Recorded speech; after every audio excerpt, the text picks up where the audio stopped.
最近，一座名不见经传的岛屿哈尔克岛突然成为了全世界的焦点。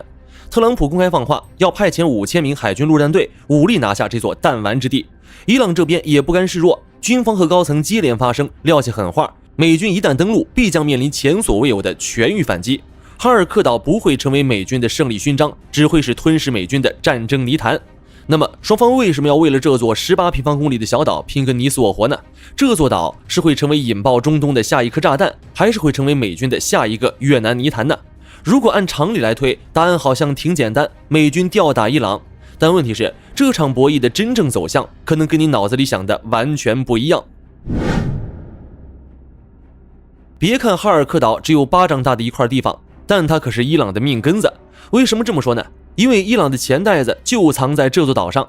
要知道，石油收入占了伊朗政府预算的25%到40%，但伊朗每出口10桶石油，就有9桶是从哈尔克岛装船运出去的。石油收入既是老百姓吃饭的饭碗，也是革命卫队研发导弹的本钱。买粮食要靠它，发工资要靠它，搞军工更要靠它。说白了，没了哈尔克岛，伊朗的经济就得断气。眼看伊朗政府的存在就要进入倒计时，所以他们直接把这个岛屿当成了救命稻草。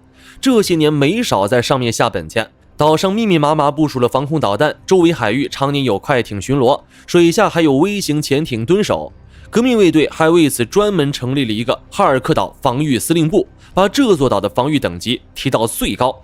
两伊战争期间，伊拉克炸了他8年都没能把他彻底打垮，说明伊朗人是真的把他当最后防线在守。可这回不一样了，美伊开战以来，伊朗就彻底落入了被美军全方位压制的死局。美国靠着绝对的海空优势和精准打击能力，对伊朗境内的目标几乎是见什么炸什么。开战头2周，美军就出动了超过1200架次的战机，投下了3000多枚精确制导弹药。伊朗的军事阵地、军工基地、能源设施、交通枢纽无一幸免，就连电厂、水厂、港口码头这些民生设施也被挨个点名。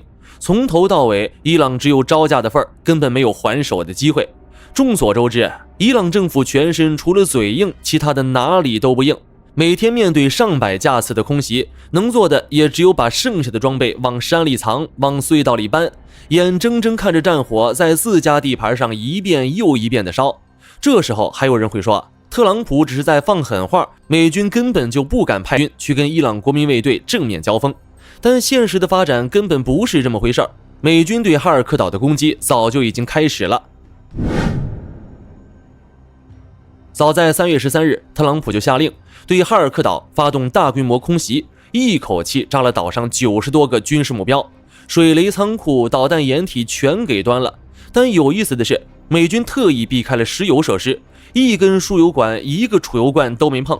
之所以不炸，是因为从一开始美军就没打算只靠空袭解决问题，空袭只是前菜，真正的重头戏在后面，那就是夺岛。那如果美军真要动手拿下哈尔克岛，具体会怎么打呢？打法其实早就摆在那儿了。根据《纽约时报》的报道，美军如果要攻打哈尔克岛，打法很简单，海空压制、快速登陆，一套组合拳下来，根本不会给伊朗人喘气的机会。首先，我们先看第一步，海空压制。航母打击群和战略轰炸机同时出手，战斧导弹像雨点一样砸过去，专打岛上的防空系统、指挥中心、军事工事。雷达站先端掉，通讯节点再炸断，守军还没反应过来，眼睛和耳朵就全没了。这一波打完，哈尔克岛的防御基本就瘫痪了，剩下的只有等着挨收拾。第二步，快速登陆，2栖攻击舰带着海军陆战队压上来，直升机从头顶突入，气垫船从海面冲锋，一上一下同时动手，5000名陆战队员分批次上岛，分工明确，各司其职。一波抢码头，一波占机场，一波控制储油区。伊朗守军就算想抵抗，也早就被炸得七零八落，根本组织不起像样的反击。说到底，美军手里握着全球顶尖的海空优势、电子战能力和精确打击技术，这套活练了不是1天2天了。哈尔克岛虽然被伊朗人守了这么多年，但它的防御说白了还是浅层防御，靠的是地面攻势和近岸水雷，根本扛不住这种立体式的猛攻。短期内突破防线，完成登陆，对美军来说不是能不能的问题，而是想不想的问题。现在唯一的悬念是，特朗普敢不敢下这个命令？一旦靴子落地，那就不是空袭能收场的事了。空袭打了快1个月，该炸的都炸了，伊朗还在硬撑。如果不动地面部队，这场仗怎么收场？靠谈判。伊朗人现在嘴里喊着抵抗到底，看起来还准备继续打下去，靠继续炸。能炸的目标已经炸得差不多了，再炸下去，边际效益越来越低。但如果美军真的下定决心，顺利拿下哈尔科岛，那结局就毫无悬念了。这座岛一丢，伊朗90%的石油出口直接归零，每天上百万桶的现金流说断就断。政府预算里那30%多的石油收入瞬间蒸发，工资发不出，粮食买不进，补贴发不了，国内经济用不了几个月就会崩盘，军工体系也跟着完蛋。导弹生产线停了，无人机零件断供了，革命卫队手里那点家底打一枚少一枚，根本续不上。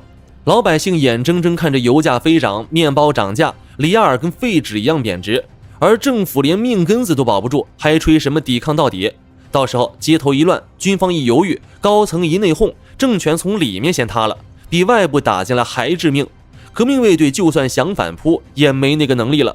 往往是船还没出港，就被卫星和无人机盯得死死的，飞机刚起飞就被预警机锁定了，导弹发射车刚从洞窟里开出来，反辐射导弹就顺着雷达信号追过来了。哈尔科岛周围，美军航母战斗群把海面封得跟铁桶一样，战斗机在天上24小时巡逻。伊朗人想夺回这座岛，连靠近都做不到。一旦美军拿下哈尔科岛，这场战争的终局就已经写好了，不是停火谈判，不是割地赔款，而是伊朗彻底失去翻盘的能力。好了，今天的分析到这儿就结束了。各位认为，如果美军真要对哈尔科岛动手，伊朗将会如何应对呢？欢迎在评论区分享你的硬核观点。